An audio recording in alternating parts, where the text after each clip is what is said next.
Monolith, the team that revolutionized action horror in this year's PC release, Fear, brings their haunting environments, hardcore gameplay, and refined graphical design to the Xbox 360 in one of the most psychologically ruthless games ever made, Condemned: Criminal Origins.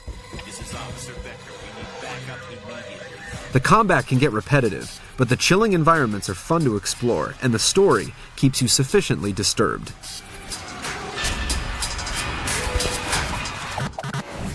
An unfortunate scene. Did your best, but it could not be helped. Your character, CIA agent Ethan Thomas, is framed for a murder early in the game, and you have to prove your innocence and hunt the real killer at the same time. But the story primarily focuses on the strange ability you have that triggers flashbacks and hallucinations. These range from helpful hints to haunting images, and they're designed to keep you losing your grip on reality, similar to the scare tactics from Eternal Darkness. Jeez, Thomas, you okay? While the 10 story chapters are pieced together with in-game cinemas, the majority of the events and clues are experienced in first person. So whether you're talking on your PDA or falling down a flight of stairs, you'll see it all through Ethan's eyes. And the evidence you collect adds layers to the mystery, like an episode of CSI or The X-Files. But most of your visions are added merely for atmosphere, and it's never fully explained why you have these powers. You seem to know a lot more about what's happening than you're letting on. Condemned deals in some genuinely disturbing subject matter with some well-constructed scares, but sometimes you get the feeling it's all for show.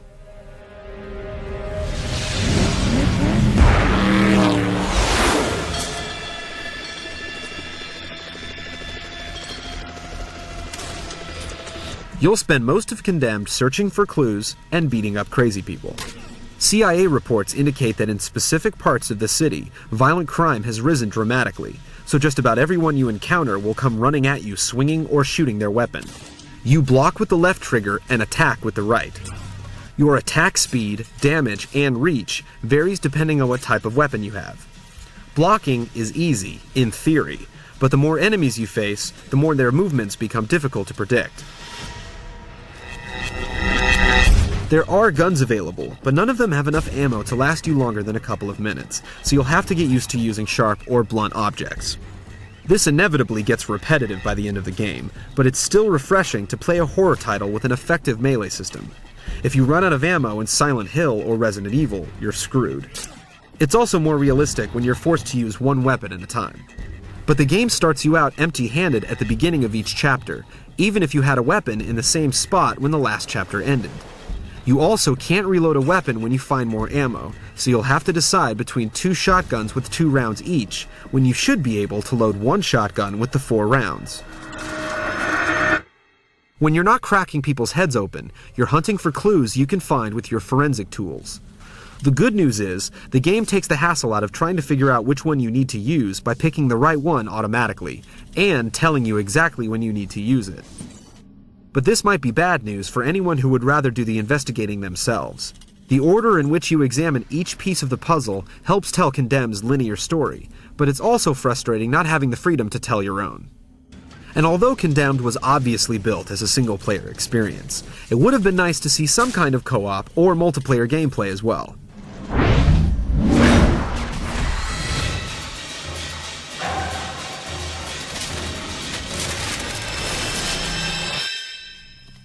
The lighting and the textures will definitely make you happy you're playing Condemned on an Xbox 360. Without your flashlight, some areas are pitch black, and every environment is saturated in a 7 meets Silence of the Lambs style. But as impressive as the lighting is, most of the levels are really dark. This helps keep you on edge, but it can make navigating for a way out tiresome. Some heavily illuminated areas would have been welcome to break up the narrow flashlight view. With no map on or off screen, finding where you need to go can be a chore. And while the environment textures are impressive, the characters can look a little goofy in the cinemas. Their eyes don't always stay on you in gameplay, and their movements don't always connect with their surroundings. But the enemy animation is both expressive and unpredictable.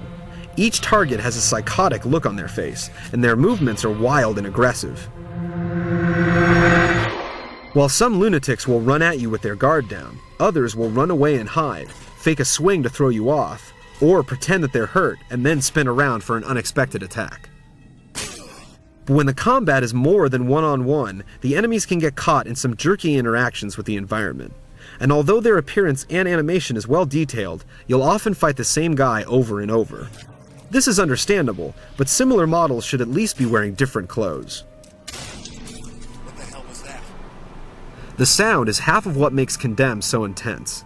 Every level is full of extreme effects, from police sirens in the background, to people running around upstairs, to enemies yelling at you before you can see them. The voice acting in the cinemas is decent, but the fierce shouts and grunts in combat, along with the satisfying crunch of wailing on someone with a lead pipe, help the 5.1 surround sound deliver an immersive and jarring experience.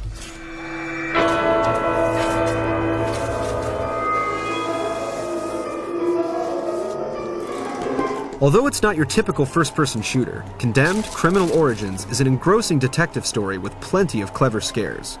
Beating up crazy people in dark, shadowy environments can get old after a while, but the lighting, sound, and visceral gameplay easily make Condemned one of the scariest games ever made.